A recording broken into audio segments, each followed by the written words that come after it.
Hi, I'm Owen from Rask Australia. Thanks for tuning in to the Rask Network. Before we get into today's show, there are a few things we have to go over. Firstly, what you're about to hear and see is limited to general information only. It's not personal financial advice like you'd get from a financial planner. Also, it's important to remember that past performance is not indicative of future performance. That means that anything that's happened in the past, or we say today, is not necessarily going to reflect what happens in the future. Lastly, please consider that any of the guests or myself are featuring on this program may have a financial interest in some of the products or shares mentioned. That's enough from me. I hope you enjoyed today's program. Welcome to this episode of the Australian Finance Podcast, where we are diving deep into an ETF. It's part of our ETF mini-series. Kate Campbell. Yes, part 4 today. So if you haven't listened to the other episodes this week where we helped you understand how ETFs work, what they are, how do you use them in a portfolio, how do you actually research and compare ETFs, I would recommend starting with those episodes. Yep. For context. And Monique. Hello. You own, as we've established, the IOZ ETF. Yes. Just before we get into what's included in today's episode, do you know what it's invested in? Do you know what's inside it? Nope. Okay. So I did when I got it. Now I've forgotten. Okay, perfect. That's good. It changes. So don't worry. It would have changed a little bit. So we'll talk about why that's important. Mm-hmm. And it kind of answers like when you go from one ETF to 5 ETFs or 10 ETFs, depending on which way you go with that, this is the thing that you need to understand, which we'll get to today. So how do you put them all together? Mm-hmm. Why some people get it wrong? Yeah. And for those watching the video version, the prop situation has gotten more chaotic today. Yes, we do have on the table in front of us, we do have a box of favourites. We've got 2 boxes of favourites. There is a big pile to my left. And then on the right, there are a few, just a handful. We've got Picnic, Cherry Ripe, Turkish Light, just a few. But on the other side, there's a big pile. And then there's some cash, some fake money as well. And so we'll try and explain this as we go through and why this is important. So just imagine in your head 2 different piles. One of them is a lot bigger and it has some fake money alongside it. The other one is just chocolates.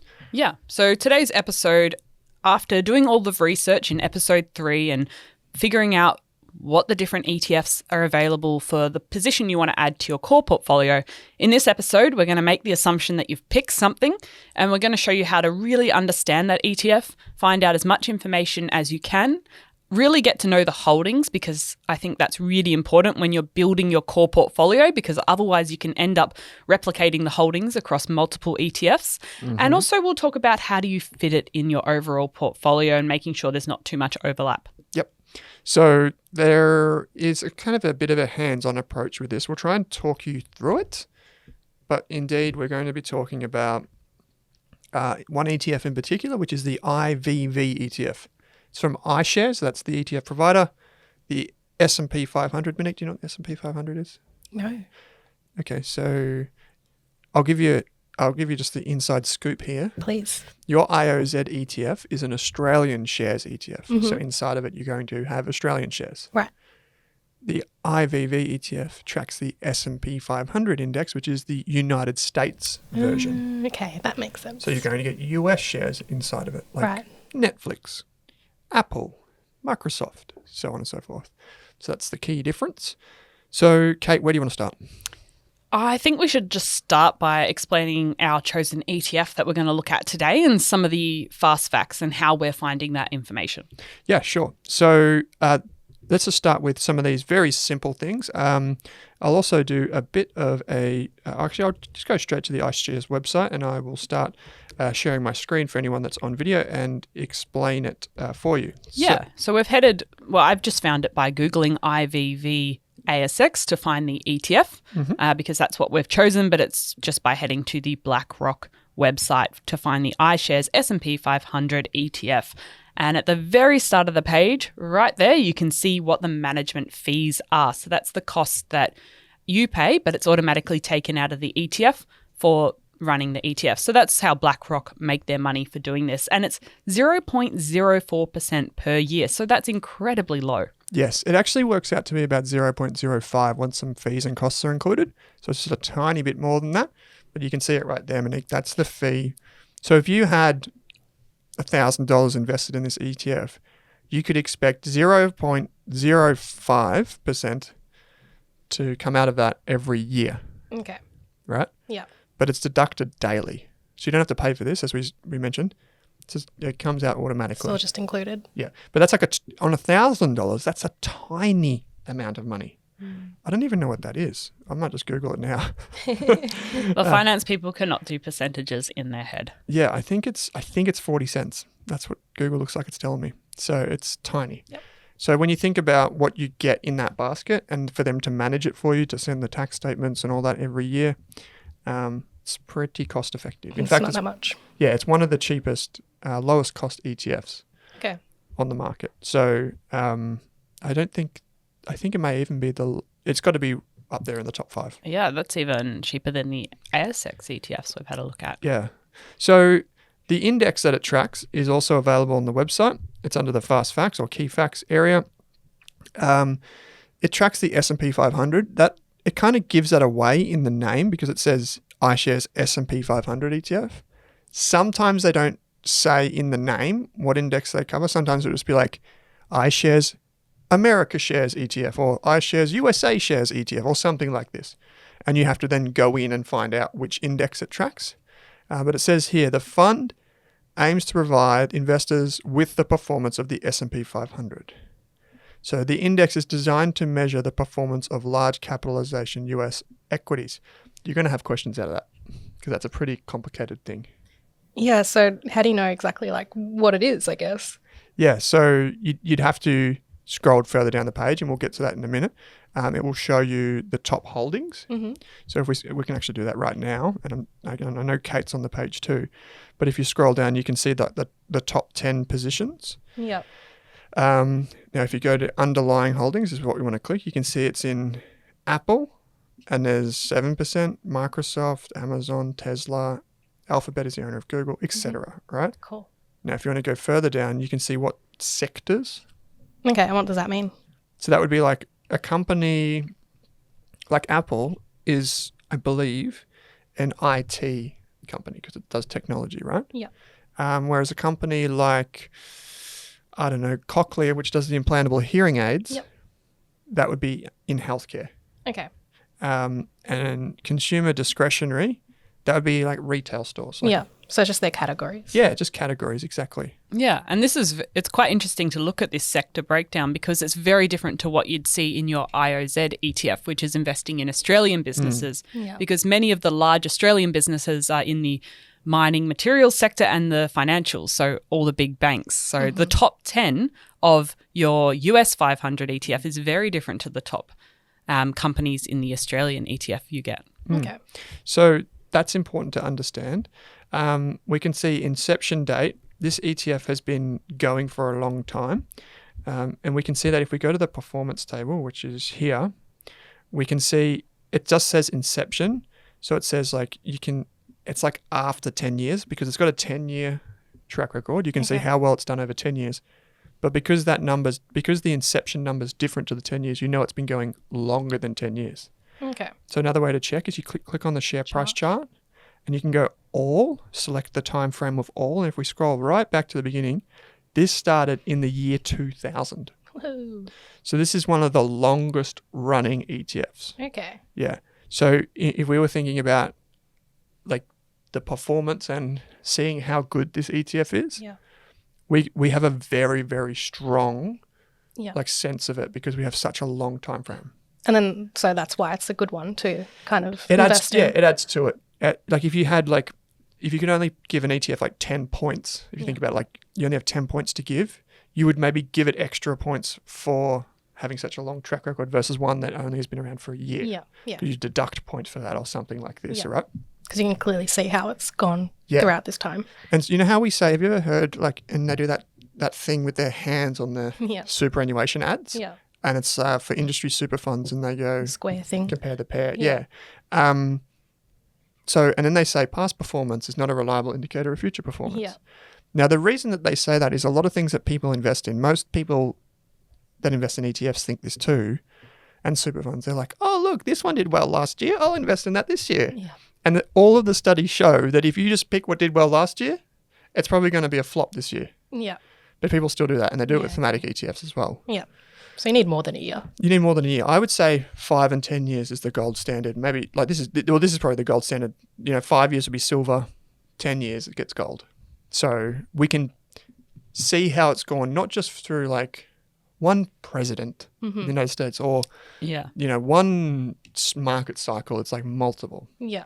Yeah, and even on this website, you can see the growth of a hypothetical $10,000 since inception. So that's quite a cool tool to actually visualize it. And there's nearly $5 billion invested in this ETF. Yeah, so that's it is a lot. pretty popular one. One thing to keep in mind, though, Kate, you can see this on the $10,000 hypothetical chart. Because this ETF launched in 2000, which was the top of the dot-com boom, you can see that $10,000 invested then would have stayed around $10,000 for the first year, and then it fell in 2002 to around about $6,000. So you would have been down $3,000, $4,000, and it stayed below $10,000 until 2013. Oh, wow. So you would have taken 13 years Yeah. to make your money back. And that's if you invested that whole $10,000 at the same time in 2000. Yeah. Whereas if you only looked at this from 2011 when it was below 6,000, if you only looked at it from that time all the way up to now, you say, oh, the stock market just goes up. Yeah. Yeah, exactly. Yeah. But you can see here it went 13 years of sideways. So what would have people done in that time where it wasn't doing so well? I say with very high conviction that 99% of people would have sold out. Okay. Because they would have been like, this thing hasn't done anything. They said it would keep going up. It's American businesses. Why is this thing not growing? And after 3 or 4 years of hearing that, you'd be like, okay, time to sell it. But you can see here that actually, no, that was the best time to keep adding. Yeah, and if you are following a regular investments, lots of time approach, you wouldn't have invested all of your money at that one go in 2000. You'd have invested a bit in 2000, a bit in 98, a bit in 99, a bit in 2001. So you'd keep chipping away over time. So you wouldn't have that same dramatic fall. Yeah. So now we kind of benefit from that information. Yeah. Yeah, exactly. And so what would have been, and this is why, if you look over the last 10 years, it's the Ivv Etf says it's done 17.6% per year, right? That's what it's saying. But since 2000, it's only grown at 5.6%. So that shows you that over the last 10 years, things have been really good. Yeah. But if you were sitting here today and thinking, oh, look, over 10 years, it's done 17%, that's what I'm going to get for the next 10 years. You might be like, hold on a second. That isn't what actually happens. You might get closer to 5.6%. Does that make sense? Yeah. Yeah, totally. So, and you can see over a year, it's gone backwards 6%. So it's really like if you just pick the last year's results, you say, this thing's terrible. Yeah. Yeah. And by the way, we're looking at it for the years, the time ended 31 August 2022, just for reference. Yeah. I think that's a good thing about researching this particular ETF is it has such a long track record, so you can get to understand the rises and falls and the different performance figures. Yeah. And so the key takeaway here is that you can look at performance. We want a longer term track record. Many of the thematic ETFs are quite new. There's like the ones that do like just crunchies or just Morrows, the ones that might do like cybersecurity and that, they're quite new. Yeah. And I think another takeaway from looking at this is don't invest all of your money in one go. We continuously say this is just, if you have $10,000, start with $1,000 or $2,000 this month, wait a month, do another $1,000 and just slowly do it. You know, we had one guy write in for our investors podcast the other day, lovely chap. He wrote in and said he's just selling his investment property, which they've held forever. And it was like $700,000. And he was going to put it all in one ETF. And he's reached out to me and I'm like, well, first of all, this isn't personal advice. Second of all, maybe just like break it up. Chill a bit. Yeah. And by the way, I discovered through that, I always knew that this was a thing, but Vanguard told me when I called them, they said, you can't invest it all in one go. We won't accept it. You have to break it up into smaller than, I think she said smaller than 500,000 or smaller than 250,000. Okay. That's just because if you put one order in for $700,000 in your brokerage account, Vanguard then has to go and get $700,000 worth of shares like instantly. And that can be tricky. So that's why I say break it up. Yeah. And it's smart anyway. Yeah. We would never advocate putting all your money into one thing at one time. Yeah. It's always small bits, lots of times, and especially when you're learning. And I think that's where a lot of people come unstuck, especially when they're new to investing, is they'll find one thing and put the whole life savings in. And often that is the stories where people get scared or end up investing in something that they didn't really want to invest in and then end up losing money. So we want a slow, sustainable approach. You want to be like a snail. Yeah. The snail wins the race. Yeah, it is continuously adding. You can see it says inception date here was 15th of May 2000. The next question is, what about like dividends that you get from the ETF, right? So down the left-hand side, they've got a distribution thing. A distribution is just the ETF version of a dividend. Okay, so same thing. Yeah, Yeah. so they Word, same pay thing. quarterly distributions. Yep. Yep. So then you can click on that link and you can see the different times that they've paid, what they've paid. Cool. Um, Do you know when the next one's coming? Do they tell you that? well, if it's quarterly, and you can look in the list, and this one's got obviously like 10 pages of There'll be one next month payments. in October. So just in terms of the cadence, it's got October, December, April, July, and they vary in amounts. But this is the key difference, Monique, is when you get a shared dividend. So you get like BHP pays you a dividend. What you receive in cash is your dividend, right?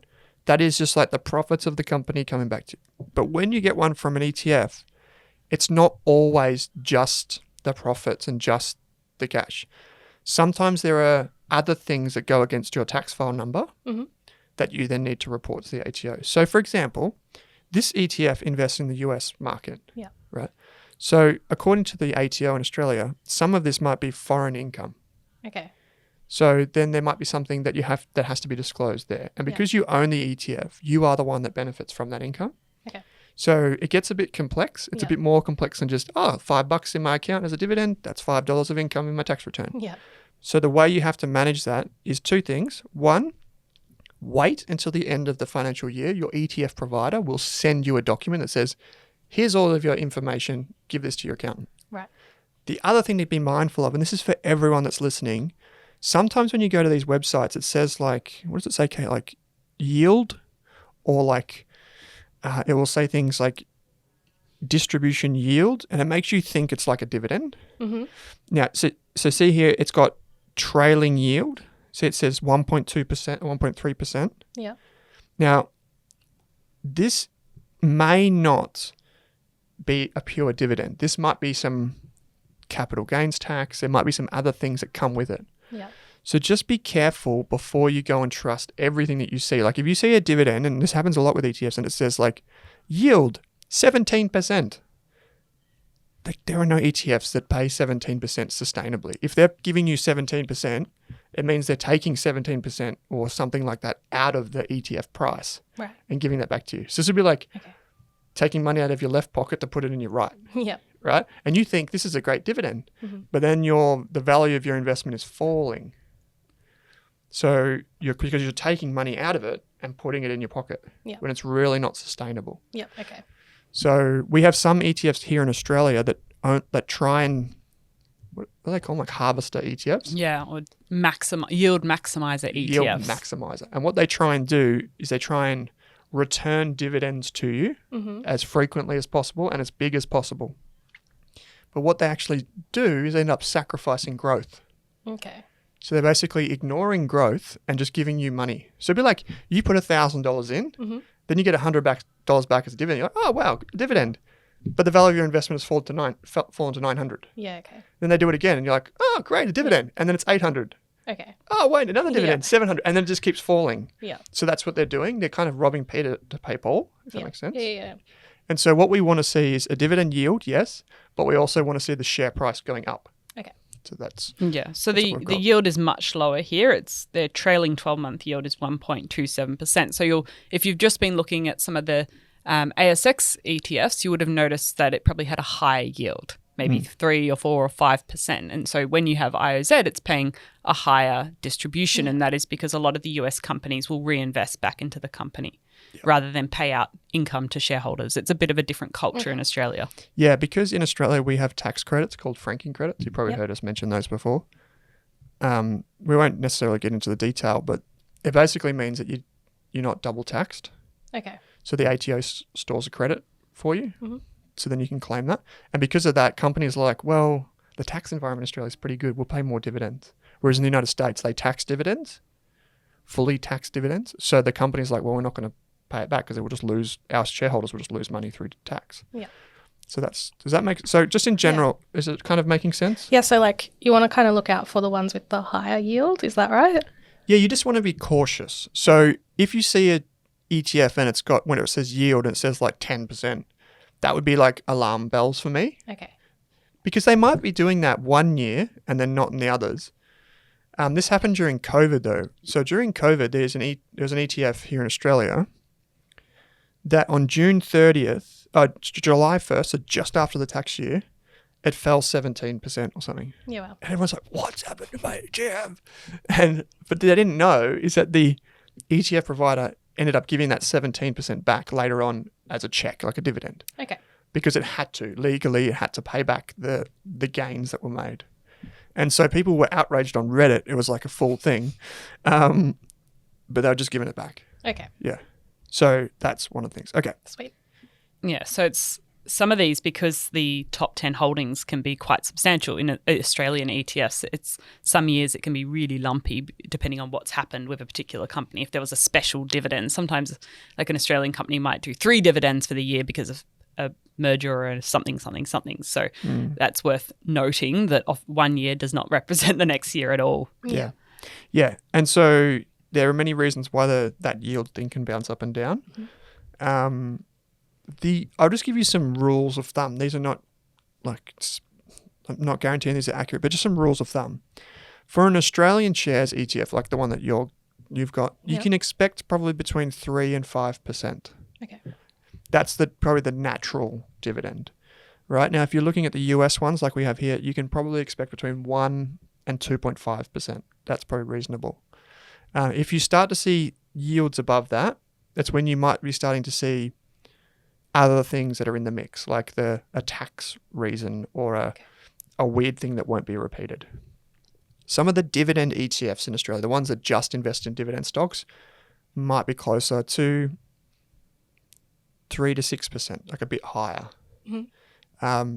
But I was looking at this not too long ago, and if you get the higher you go in dividends, typically the more your ETF is going to fall every year. Okay.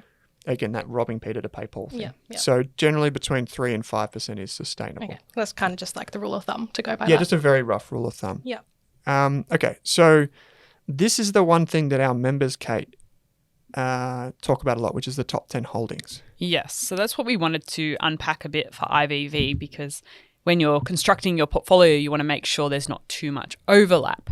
And so we wanted to talk about some of the top 10 holdings, which I don't know if you can guess what the biggest holding in the S&P 500 Imagine is. US companies. Apple. Yeah, there you go. Yeah, That's it. Apple. Yeah. Apple, if you put $100 in IVV, $7 would be invested in Apple. Cool.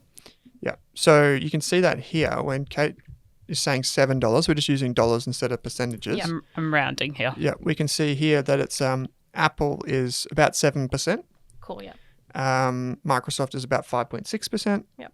Amazon is about 3.4%. Tesla 2.3%. Right. Nice. Yeah. So in Kate's example, for every $100, and I'll pick up the fake $100 note, for every 100 of these, $7 of that would go into Apple, effectively. That's what you're getting, right? Now, if we compare another ETF, so we'll go to the Vanguard Etf, the Vts Etf. This is the most popular international shares ETF. Mm-hmm. So here we can see in the name Vanguard, and I just Googled Vanguard VGS, guys, international shares. Mm-hmm. So the S&P 500 is only US companies. That's the S&P 500. This is international shares. This includes more than just US. It's international. It's everywhere. Right? Global. Yeah, global, bro. So if we keep going down and we go to the top 10 holdings, here we go. Because it has a global focus, there's going to be stuff from the United Kingdom, there's going to be stuff from Canada, Japan, all these different places. Yeah. But we can see here in the top 10 holdings, these are the 10 biggest investments inside of it. Mm-hmm. We can see that it's still pretty much the same list. Yeah. Yeah, it's pretty much the same. Now, do you want to guess why that might be the same? The biggest companies in the world. Exactly. So the US companies are the biggest companies in the world. Yep. That's why when you have a global or all-world ETF, you're going to get mostly US companies. Yeah. And so a way to check that is on the website of one of these ETF providers. You can see they break it down by market. Mm-hmm. So you can see as an overall country, United States companies make up 71% of VGS. That's this ETF. Yeah. And of the S&P 500, we would probably expect that to be 100% because they're only US companies. Yeah. I don't even think it provides a breakdown because it's just US companies. Yeah. So, yeah, it doesn't. So it's just US companies. Okay. Now, So because it's pretty much the same thing, what would you go for? so if you think about it, a lot of people, when they look at the VGS ETF and make the international ETF and what makes it so popular is that you get America as kind of like it's a great economy to invest in. But what happens if America's not always the best place to invest in? Okay. Well, you want to make sure you've got some of these other ones in here as well. Yeah. And so that's effectively what you get here. Okay. Now, if we wanted to go into the detail a little bit more, I actually quite like the Ivv Etf. This is the just US one. It doesn't actually show it on this page here. But of the S&P 500 companies, so for all those 500 companies, if you look at all the individual companies and see where they make their money from, 30% of their money comes from outside the United States. Okay. So if you thought about that for a second, even though it's a US company ETF, like it's investing in US companies, the top 500, those companies have many operations outside of the United States, like Apple. And Amazon have heaps of warehouses and distribution Microsoft. centers Yeah. and employees, and they have multiple offices in Australia. And Yeah. there's people using Amazon Prime in Australia. I'm getting a heat Yep. thermometer from Amazon in Australia. You're getting it, yay. Well, it arrived yesterday. I measured the temperature of the air. That's what I got. Nice. But yeah, all these, and people are You buying Teslas in Tesla, Australia. Google. Businesses are using Microsoft software. You use Johnson & Johnson in every hospital in Australia, you know. So ExxonMobil, like 7-Eleven. Berkshire Hathaway's Yeah. getting referenced in Australia. Yeah. So, you know, and people overlook that. Yeah. Okay. Now, so the argument is basically which one do you go with? And it comes down to a choice between how much do you want in the United States companies and how much do you want in global companies. Okay.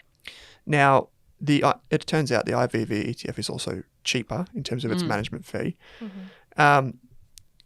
Now, this is just my own preference and just putting this in here. I like both of these ETFs and I think they're fantastic. If you own either one of them, wonderful. You could own both, but we'll explain why that might be a bit of a wrinkle in just a second. But I like the S&P 500 ETF because, to be honest, I trust that the American economy and the American way of life is still going to be strong. Yeah. I trust like the governance. And while we have, you know, some European companies in the VGS ETF, I don't have that same conviction that it's always going to be as good. Maybe It's it is. like generally the more companies, does it make it more complicated or? It does, actually, to a point, it does. So that's an interesting question. Because if you think about it, if you have one ETF, so I don't know how many are inside the VGS ETF. Oh, here we go.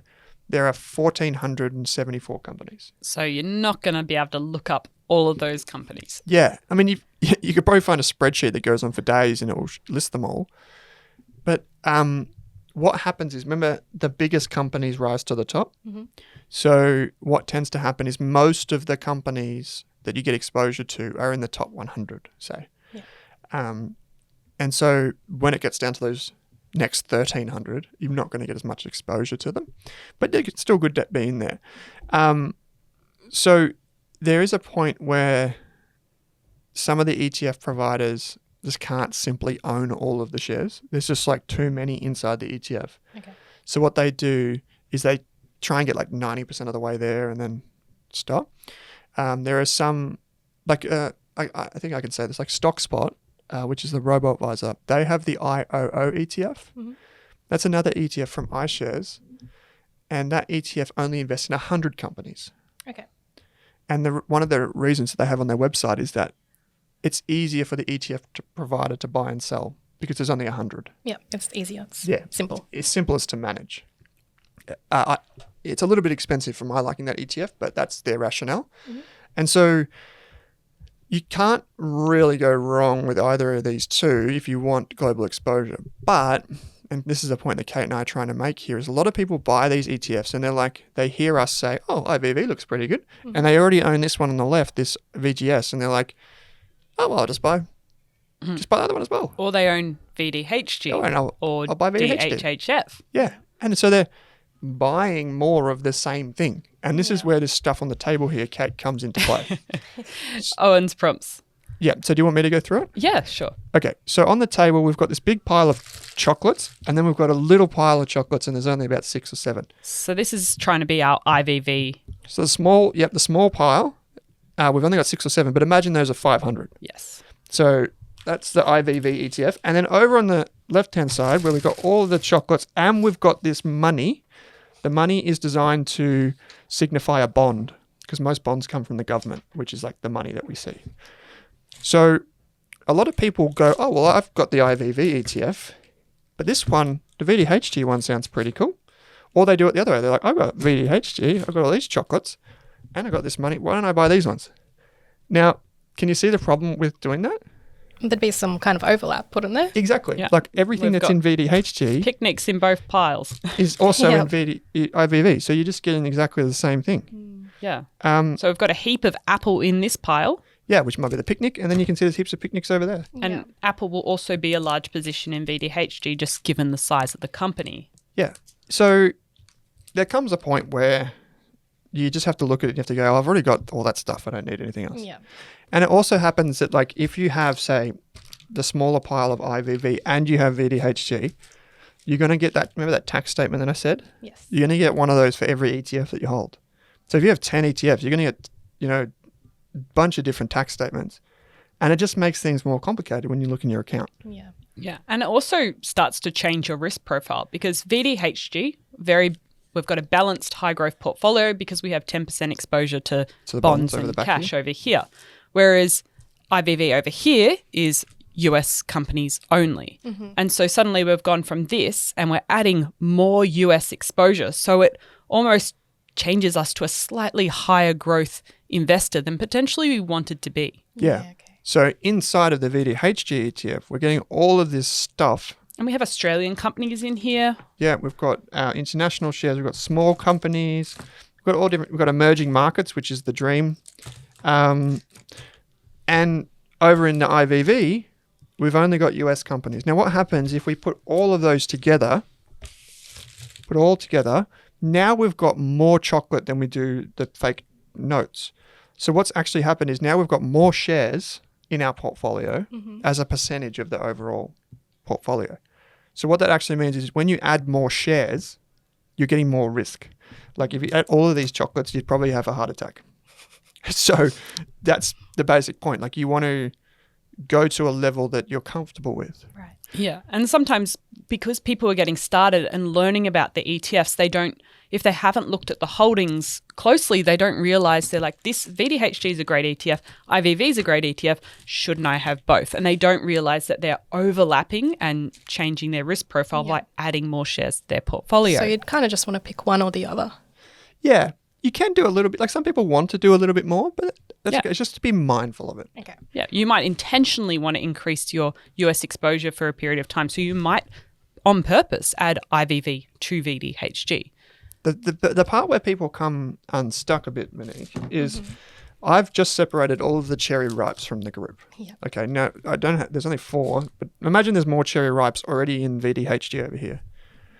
What people do is they buy a thematic ETF, and that's the one where it only buys one thing. Yep. So it'll be like cybersecurity, renewable energy stocks, whatever. You get the idea. Now, what they do is they go, oh, that's pretty cool thematic.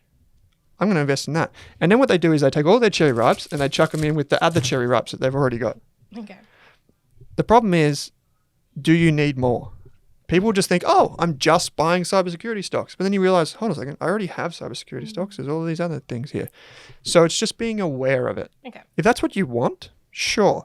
But we had a couple of members write into us from Rask and say, I've got 30 ETFs and 20 stocks. And I was like, well, you probably need about 3, if that. So, so they were if you have that over-diversified. many, then you'd have lots of overlaps. Heaps of overlaps. There'd be like 30 of these piles on the table. Yeah. Wow. And you just be like, is there any structure? What are you actually trying to do? So one of the things that we did when I was an investment consultant, one of the things that we always did was we always asked ourselves, what's the best expression? So if I want to invest in something, what's the best way to express that investment or express that view of the world? And if you just think about that, if you just want to invest in the strongest companies in the world, you'd probably go the Ivv Etf, just the American ones, because they're the strongest. Yeah. Got a stable democracy so far. They have good property rights and they have a good way to kind of Americanize the world. But if you want some more spice in there and you want some things from emerging markets like India, Brazil, and these types of places, then you might go, well, I'll go VGS because that's what I want. Yep. And that's just, it's like a preference that we have to make. Okay. Yeah, or a choice that we have to make, sorry. And that's basically it. Yeah. So that makes sense. there's actually a free tool that's available on the Vanguard website just for people that are new to this. It's called, we'll put a link in the show notes, it's called Fund Compare, so like comparing funds. Cool.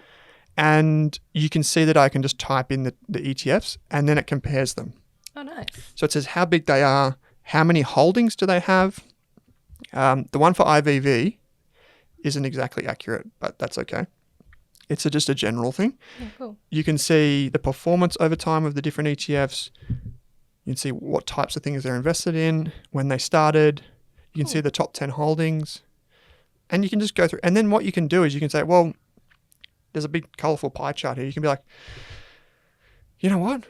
I've already got enough of that sector, like IT, in my portfolio. I don't need more of that. Yeah.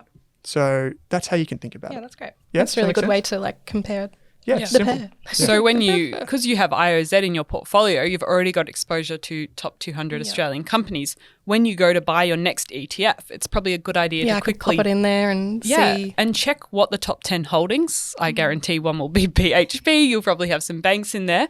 You want to know what the top 10 holdings are there so you're not overlapping too much. So you might add something like IVV to your portfolio to get it, and there would be no overlap because one is just Australian companies, one is just US companies, and that could be another piece in your core portfolio. But if you were looking at VDHG or DHHF, which we did a review on the podcast recently, you might go, oh, I've got Telstra in this portfolio and I'm getting Telstra in this portfolio. Is that what I actually wanted to express, as Owen said? Yeah. So here we can see, that's well said, Kate. So here we can see, I've just added the IOZ ETF to this mix of comparisons. Okay, cool. And So we you can add more than 2? Yeah, you can have up Cool. to 4. So if we scroll right down, this is where it's most important. So here in these, the iShares, the IVV and the VGS, you can see IVV is 99% United States. It's 71% United States in VGS, but it's only 2% of your ETF that you own now. Okay, cool.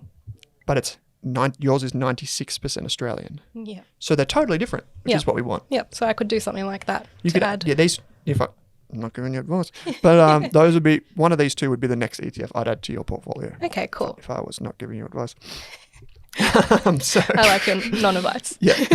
So the other thing that we just want to be mindful of, which is not covered in this comparison thingo, although it is on the Best ETFs website. If you go to our Best ETFs website and you click on the ETF that you're looking for, if we just go, I don't know, we'll go to the Vts Etf. This is the Vanguard one that invests in US companies. VTS is the ticker symbol. We get asked a lot about this.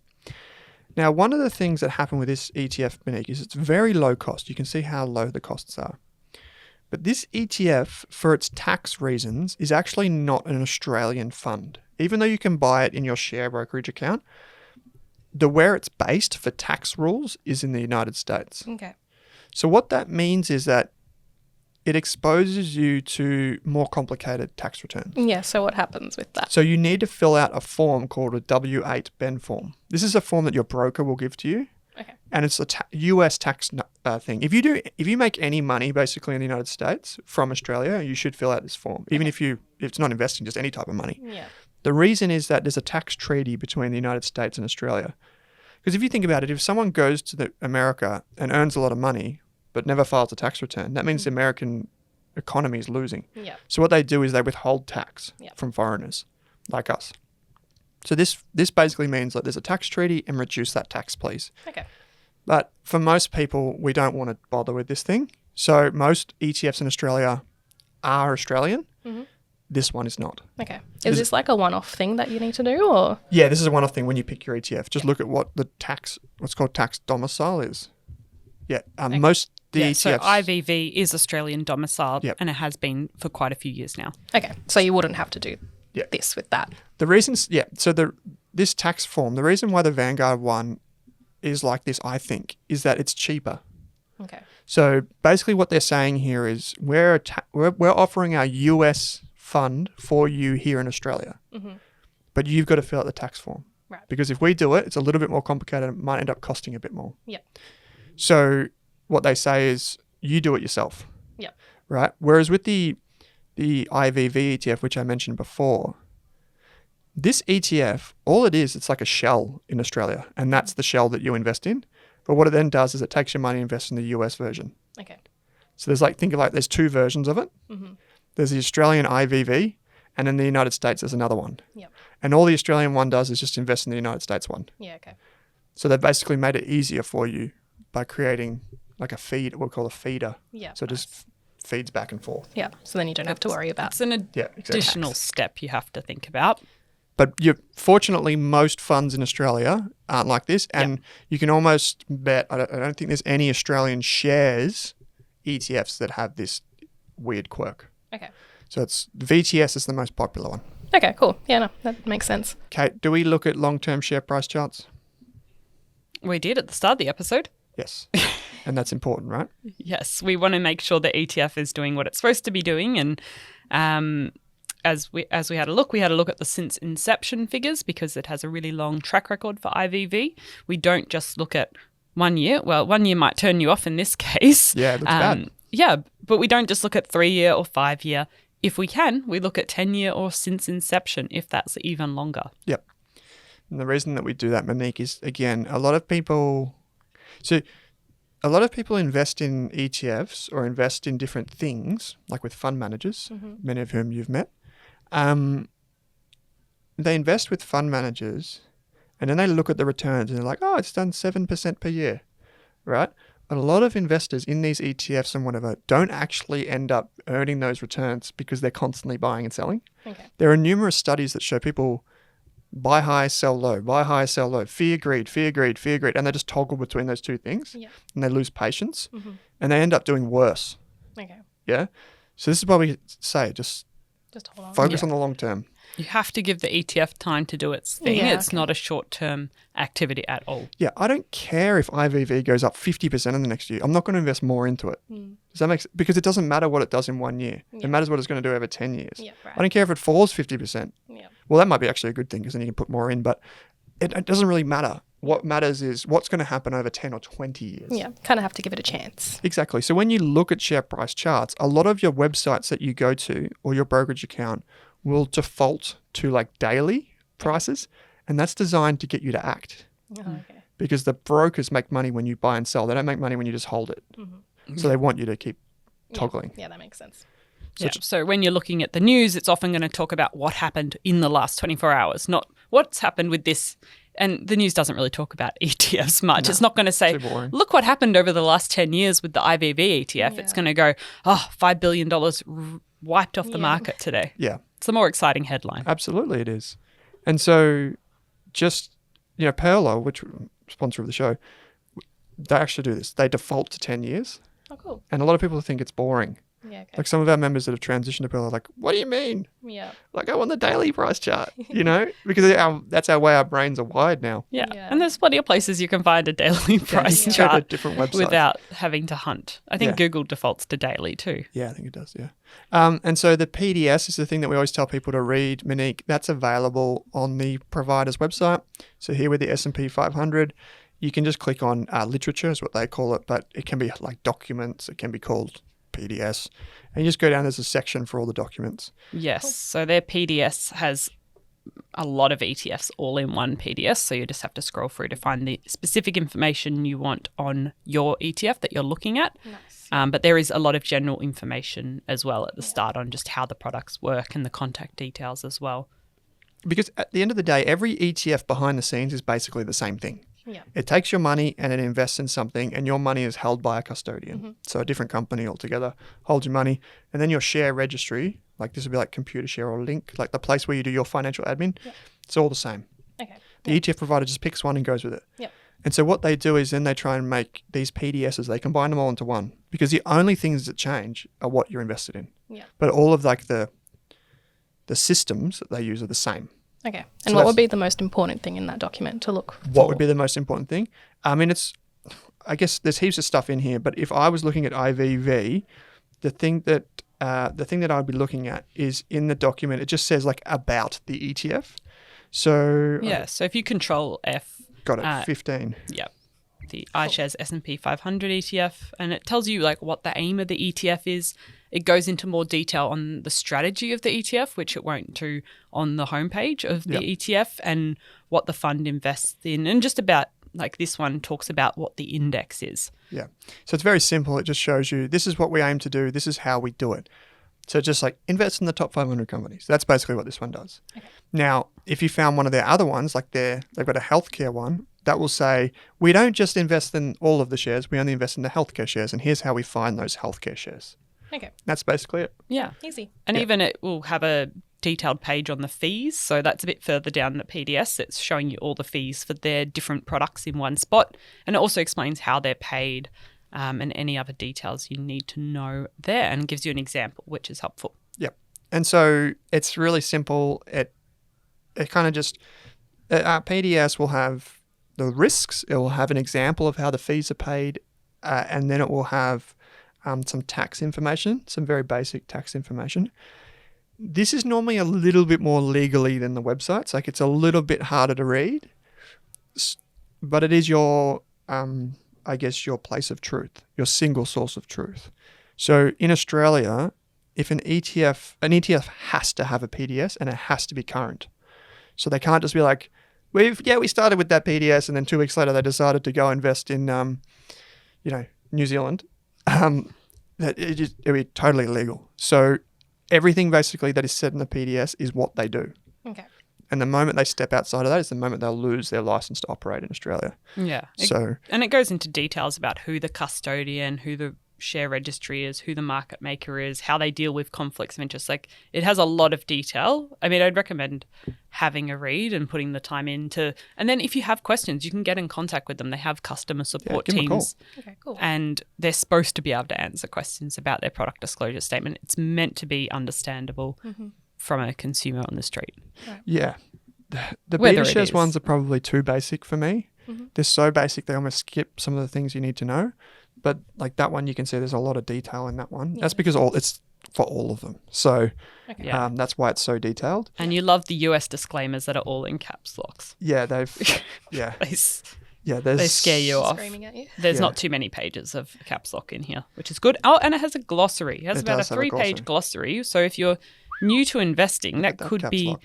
a good tool to use. It's at the very end of the product disclosure statement. So that might be a good port of call to understand what some of these acronyms mean. Cool. And so finally, we'll just talk about, I guess, how an ETF like IVV fits in a portfolio. So if you go to your super fund website, let's say we go Australian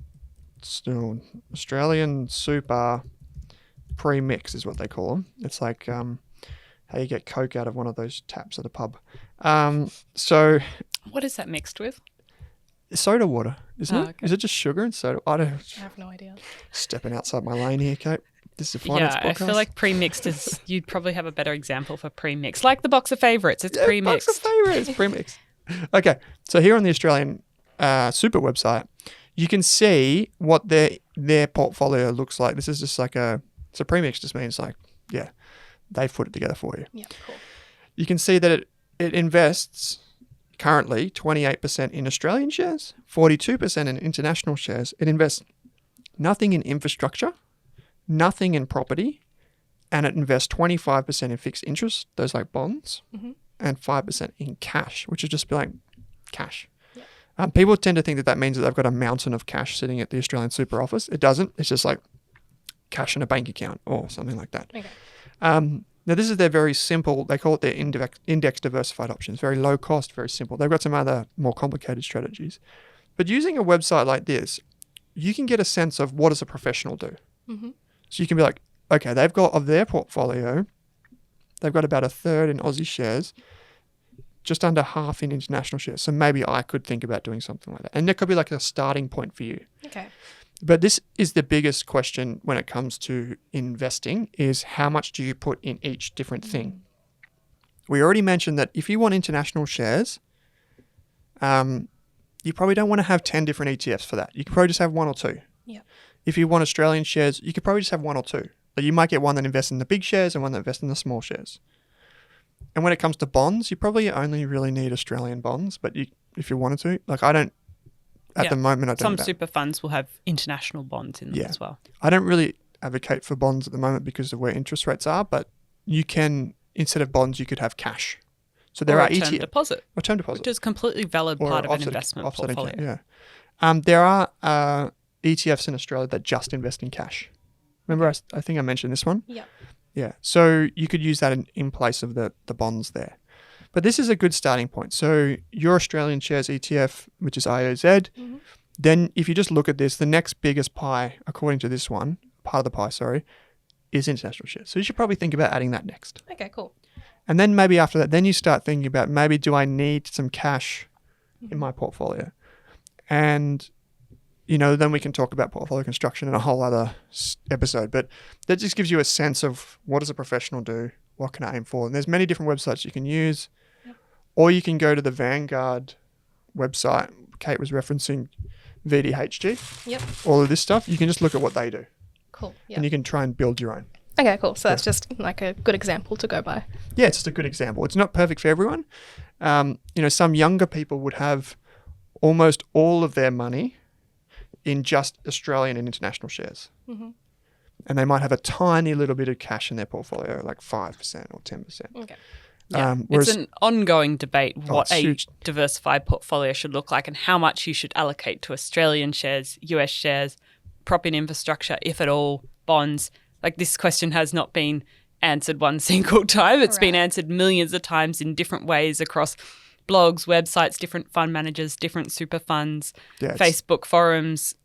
There's no one single answer. Yep. So is it just a matter of your own preference then? Yeah. Well, it comes to a point. So this is what I've been working on lately for our Rask Core membership is basically helping people understand how to pick a portfolio and build a portfolio. And we've got some really simple tools and some kind of like recipes and strategies to follow in there. But if the longer you go through this, what you realize is that everyone does it differently. You don't want to pick, let's say you only want to invest in 5 ETFs. You don't want to pick the 5 ETFs that have just done the best over the last 5 years. Because if you do that, you're just going to end up with share ETFs. You do need some cash or something like that as like kind of like a defensive part of a portfolio. So even if it's like 90% of your money is in shares and then 10% is in the defensive stuff, right? Like there are numerous different ways to invest in shares. There's small cap shares. There's the S&P 500. There's VGS. There's, as I said about StockSpot, the IOO ETF. There's the, Vanguard small shares ETF. There's so many different ways. But you want to also think about the risk because there's a chance that shares don't do well all the time. Like we showed before with the Ivv Etf, there was about 10 years where it went backwards. Yeah. So you don't want to just have 100% of your money in that thing. Yeah. You do want to almost prepare for everything. Yep. Okay. So have some Australian shares, some US shares. Just a bit of everything. Yeah, you might have some that only invest in dividend stocks. Just a little bit. Yep. And if you jump into the membership, you can take a look and see the portfolios that we put together. But otherwise, Australian Super, there's a bunch of other big names like that you can reference. Yeah. Okay, that's the end of this episode. In the next episode, we're going to talk about how do you actually invest in it. It's going to be a quicker episode, and we're going to cover off some of the absolute basics now that we know what an ETF is, how they work, How to research them, how they fit in a portfolio, whether cherry ripe is better than Turkish delight, so on and so forth. So we'll see you in the next episode. Thanks for tuning in for this one. Be sure to find us if you have any questions. We'll include all the resources we reference throughout the episode in the show notes, alongside our Google Doc, which has our ETF investing checklist and the research activity we mentioned in part 3 of this mini-series. Yep. And if you do get a chance, it's probably worth watching this back because we do share our screens, just in case you're only listening to this via audio. So you can actually, if you just learn how to do an ETF once, you never need to learn it again. So if you just sit down and watch the video once, it's going to pay its dividends for many, many years. So give that a crack. All right, time to get stuck into this Morrow. Kate Campbell, thanks for joining me. Thanks for listening, everyone. And Monique Mini Pizza, thank you for joining us. Anytime.